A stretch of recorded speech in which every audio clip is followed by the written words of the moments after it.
for joining us with the exercise program. And the next part of our presentation will be the product presentation. And focusing on the FIT program, or the F15 and the C9. So that's why we had workout training this evening. Okay? So this is the C9 and F15.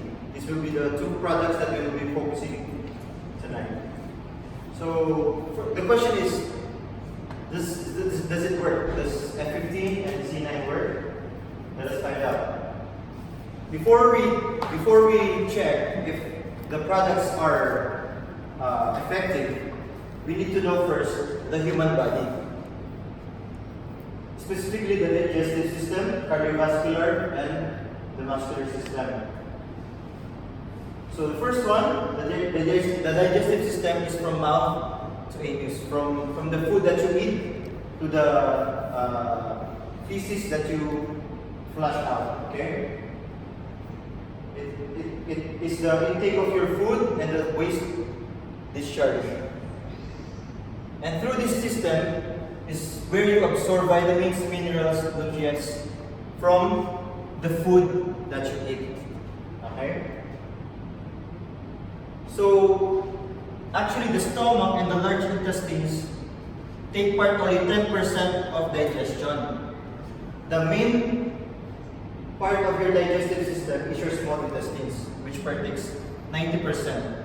So most of the minerals and vitamins are absorbed in the small intestines. Okay? So after they are absorbed, they go to your bloodstream. Okay? And they are delivered throughout your body to different organs. And then the waste products are discharged as feces.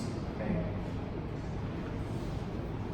So if the digestive system is not functioning well, of course, you have this decreased absorption of nutrients. So you will not maximize the nutrients from the food that you eat. You have decreased functionality of the organs of the body. You have low energy levels. Okay. Since although you think you eat more, but since you have poor absorption, you have lower energy levels as well. Okay. Next, after the nutrients absorbed from the intestines and stomach, it will go to your cardiovascular system. This is your heart, blood vessels, and the blood itself. So the function of your cardiovascular system is your transporter. It transports your nutrients, oxygens, and hormones to the body organ through the blood. Okay. So if you have a stronger heart, you have a better circulation. When you check your heart or your pulse at rest, it should be around 60 to 100 beats per minute. This is the normal. The lower it goes, for example, if you're on the 60 to 70 range, it means you have a stronger heart. Meaning, your heart doesn't need to pump fast to transport your blood throughout the body. Unlike if it's beating faster, it means you have a weak heart muscles. So it compensates with the number of pumps. Okay? Question 4.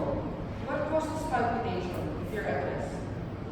There are a lot of factors like caffeine, stress, sleep deprivation, and sometimes anxiety. So for that, you have to check your lifestyle or your previous days before you can actually pinpoint which is the main cause of the palpitation. Because as you said, the normal heart rate is 160 to 180 beats per second. But if you're at rest and then you're palpitating, it's a sign of Stress, lack of sleep, or if anatomically there could be something wrong with the heart muscles or the vascular or the veins. So meaning there is a blockage on the veins. So that's why it has to pump more because it doesn't receive the amount of blood it pushes out.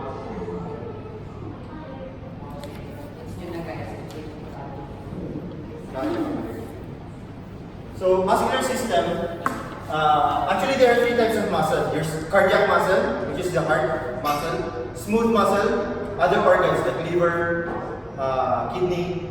But we're focusing more on the skeletal muscles, which is the muscles that move. Okay. So the muscles burns 15.4 to 22 calories per kilogram. Okay, so even at rest per day. So this is how you measure your BMR, basal metabolic rate. Okay, and the fat burns 0 calories. So it doesn't mean that if you're big and you think you have muscles, and your BMR still is lower because you're just heavy on fat, not on muscle. Okay. So meaning, more muscle means more burned calories, even at rest. So what is calories? A calorie is a measure of energy expenditure and stored energy. The calories referred to in the calories eaten are actually kilocalories, but we simplify them as calories only, but actually it's kilocalories. So if you want to lose 1 kilo of muscle, of fat, it's approximately 5,500 calories. So ang dami, it's a lot, 5,500 calories approximately. So how can we do this? How can we burn 1 kilo in 1 day or 2 days? Later we will have an example.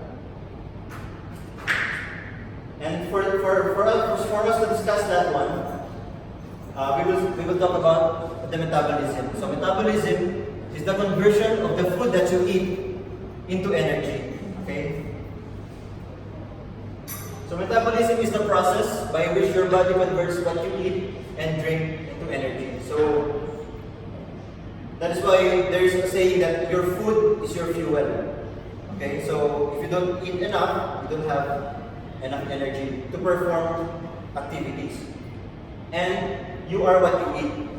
So if you love to eat fast food, if you love to eat sweets, donuts, cakes, so it will reflect on your body, on your not only on the figure, but also on your health. Okay. So BMR. This is the number of calories required to keep the body functioning. So these are the number of calories you burn at rest on a 24-hour basis.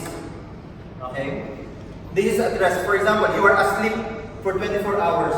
This is the number of calories that you burn on that 24-hour period. So if you are more active, for example, your job or your work requires you to do more, to walk more, or you go to buildings, you go up and down the buildings, you go on a hot weather. So increased activity gets you a higher metabolism. Okay. So you can actually check your BMR with this formula. But since high-tech na po tayo, we're on a technological age already, you can check the BMI or BMR calculator on the net, and then you can check. Just put on the details, your age, if you're male or female, your height, weight, and then you can know how much calories did you burn on the 24-hour period for your BMR. But this is the formula, the Harris-Benedict formula. Okay. So this is the difference between a muscular body and a body with lots of fat, but they have the same BMI, 30.7. They have the same weight, 20 pounds.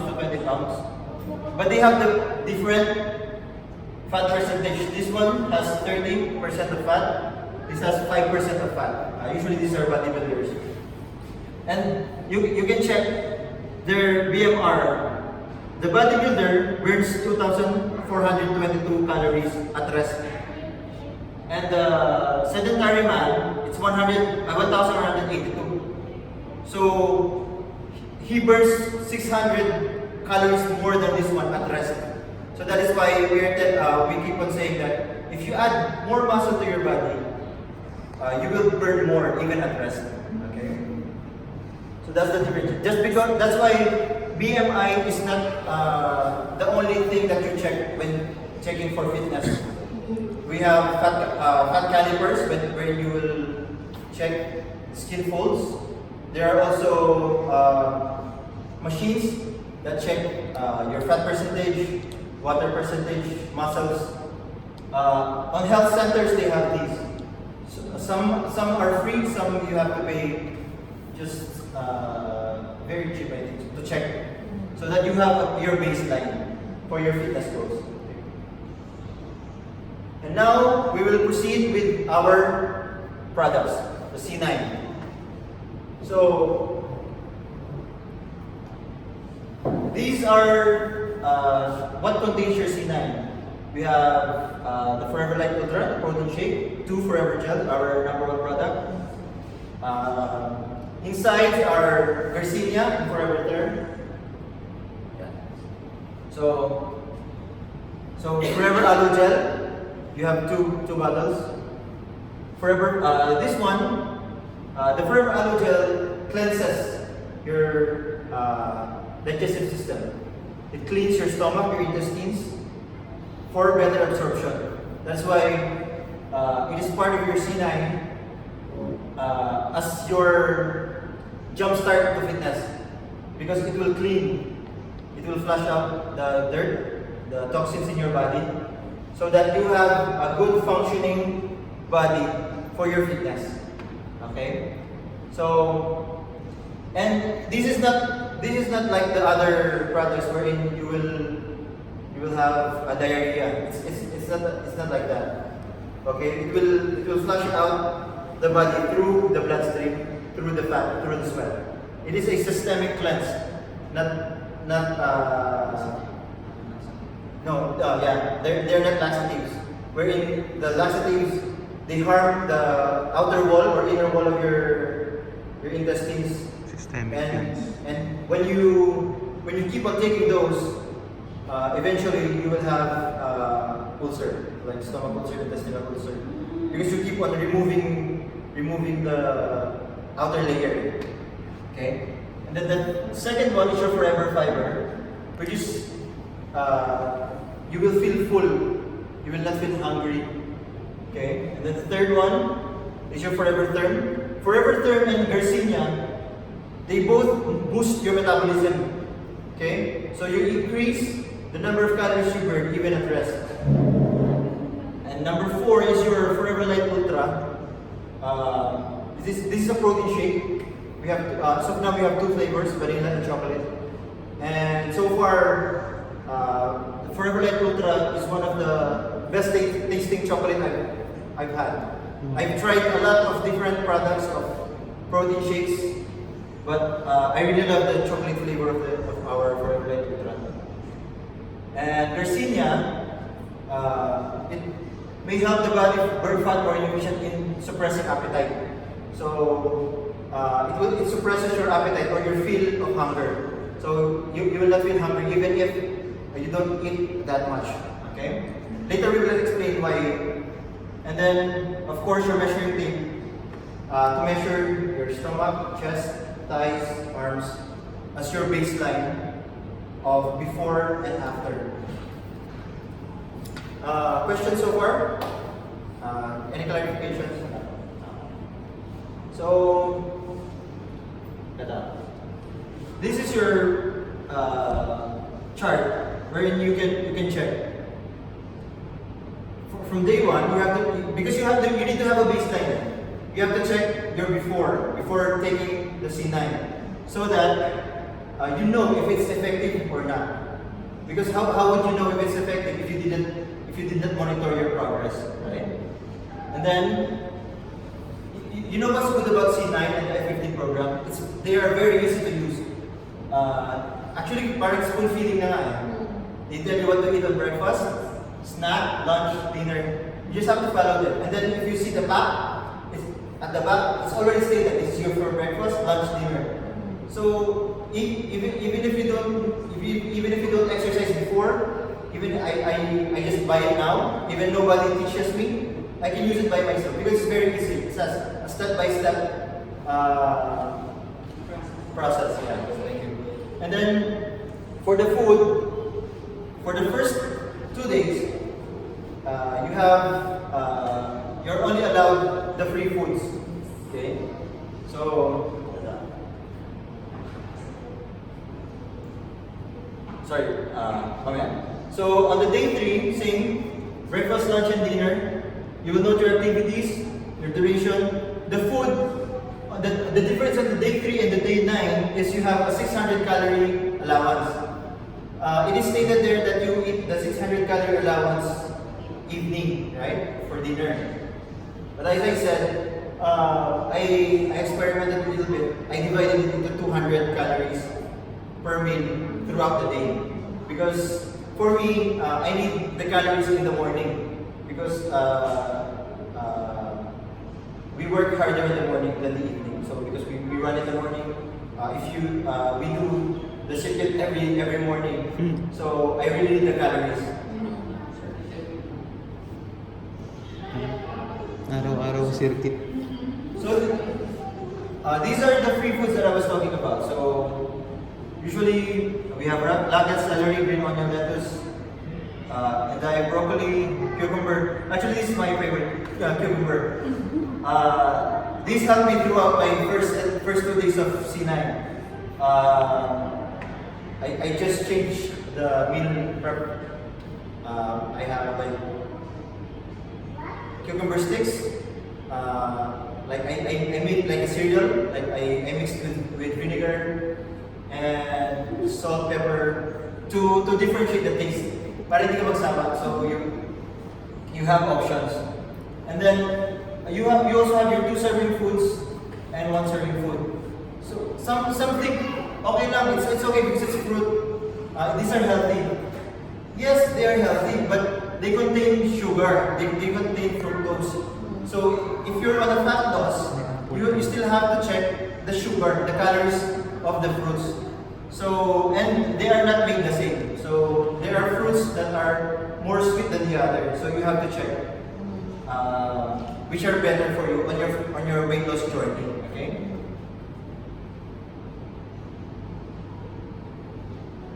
And these are for the exercises. These are stated low to medium impact exercises like bike riding, brisk walk, swimming, elliptical yoga, elliptical machines, aerobics. So these are low intensity exercises, not unlike what we did earlier. Why? Why only jogging, brisk walking, recreational swimming? Recreational swimming, yung ano lang, yung pa-swimming lang, unlike the training, because the training swimming is different. Okay? Ayan lang talaga. Ayan lang. Mas masarap sa hit yan, ah. So, yeah, why only light cardio exercises? First, you have a low calorie intake, especially in the first 2 days, right? So your only calorie on the first 2 days are your free foods and the Forever Light Ultra. So meaning, if you have low calorie intake, you have low fuel. Low fuel means low energy. Okay? That's why they recommend only light cardio exercises. Ang galing nga, I was amazed by this one. And then, also, cardio exercises are strengthening the heart to perform on the higher activities. So, this is actually the preparation for the F15 program. That is why you do C9 first before you do F15. Okay? So, example, day 1 and day 2 tayo, we have a client who's started his or her C9 journey. And for example, if his or her BMR is 2,000. So, ang calorie intake niya on the first 2 days, this is for like 1 serving or 1 scoop is 90 calories. The free foods, I divided this already. lettuce, cucumbers, green onions, around 50 calories in one day. 50 calories in one day. And then black coffee, one cup of black coffee, no sugar. It's 5 calories. Compared to 3-in-1, these are 80 to 100 calories. 3-in-1. So black coffee, 5 calories a day, times 3. Actually, times 3 because I mix this with the forever fiber. Yeah, I use the fiber to with black coffee to mix it. No Still brown sugar. No sugar. Ito po 90 calories na forever life. Mixed with water. Mix with water. Mix with water. Coffee with fiber. Pwede, hot drinks. And it dissolves faster on hot beverages, warm beverages. Isang fiber na. And then compare that. So these are your calorie intakes. So you have 90, 50, and 15. Compared to your calories burned. So BMR 2000 calories. Okay, even at rest you burn 2000 calories. And then you do cardio 30 minutes. Depending on the intensity, you burn 250 to 400 calories. So with this itself, you already burn 2,245 calories. Kasama na yan. So you already took that one. Eh meron ka pang Therm and Garcinia. Anong ginagawa niyo? What does Therm and Garcinia do? They boost your BMR, your metabolism. So you burn more, not just 2,000. And then, your activities of daily living. You're walking, you go to the mall, your work, you take a shower. Everything that you do, you burn calories. And actually, this burns more than your cardio exercises. Because your cardio exercises are only 30 minutes. These, you work, how many hours do you work? 8 hours, 10 hours. You go to the mall for how many hours? You walk for how many hours? 2, 4 hours. So you burn more on your activities of daily living compared to your exercises. That is why this is actually more. So you can burn 3,000 calories in one day. That is why there are a lot of people, we've known most of them who've used C9 lost 1 to 2 kilos in their first 2 days. Yeah, it's very achievable. You think 5,500 is a lot, but once you see the numbers, it's very doable. So, is it possible to lose 4 to 9 kilos in 9 days? Yes.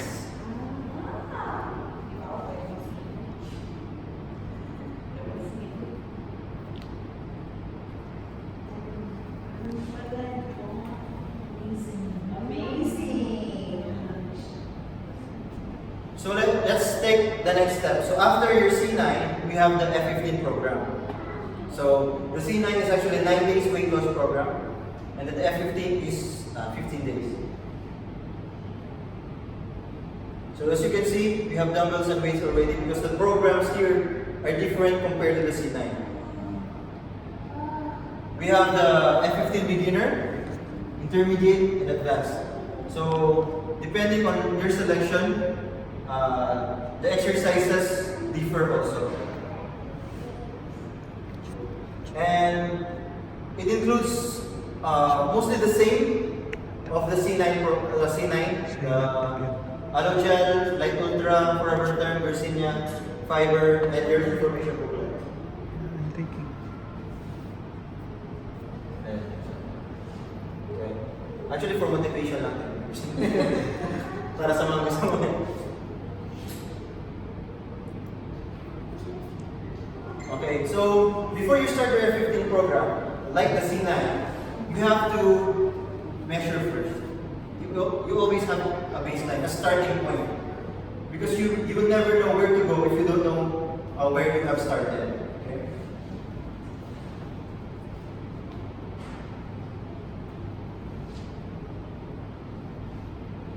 So tips, always record your measurements, the first one. Record your calories, the food that you have eaten. Drink plenty of water. Actually, drinking lots of water also increases your metabolism.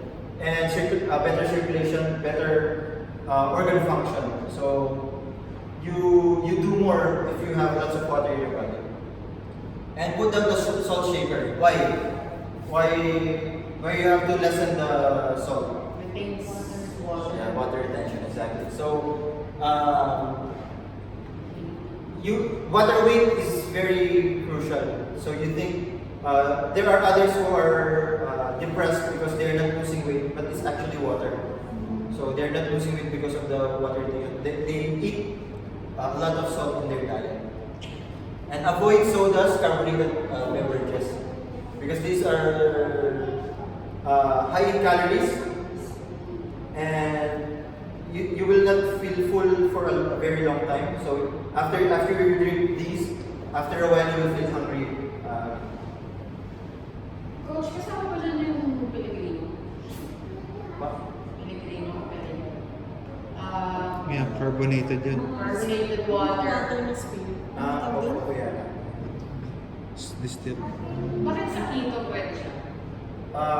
Keto kasi ano they're promoting a different type of fitness, like they're more on fat, right? Fat intake. So yung ano nila doon is because fat it's harder to metabolize, it's harder to burn, and tawag ito. On the keto kasi, anong ba explain na? Wait lang. Sorry. It's okay. Ito lang sa heart Sorry. rate. Mamaya.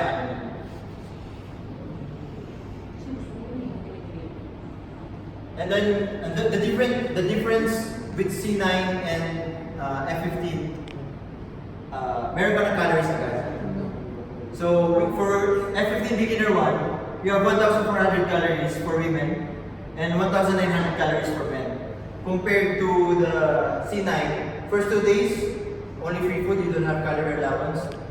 And then 3 to 9 days, you have 600 calories. For this one, you have more. Why? Because the exercises are harder.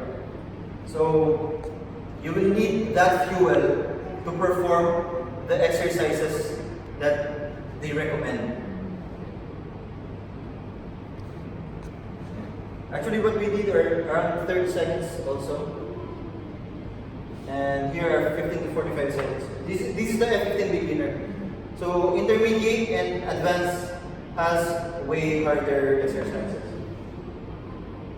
And the good thing about these, of course, you don't want to bring your booklet everywhere. For example, you're taking the C9 or F15, you don't want to bring the booklet if you're in the mall or something, or in the gym. If you want to check your progress, or if you want to check if you have what to take, if you're for breakfast, lunch, and dinner, they have an app, so you can check it on your phone. That's why it's very accessible, and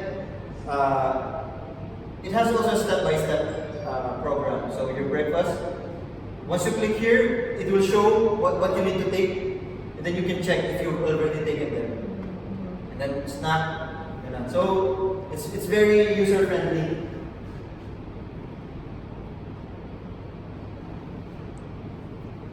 For C9. So, and also, meron din silang, they have videos. So forever15.com or dun sa mismong mobile app, they have videos. For example, you don't know what to do on your on the F15, you have workout 1. You don't understand the exercises. You can check, they have videos and they will show you how. And it's like watching them and then you can perform them at the same time. Because they will perform like 30 seconds, they will do 30 seconds and then rest, 30 seconds and then rest. The whole exercise program is in there.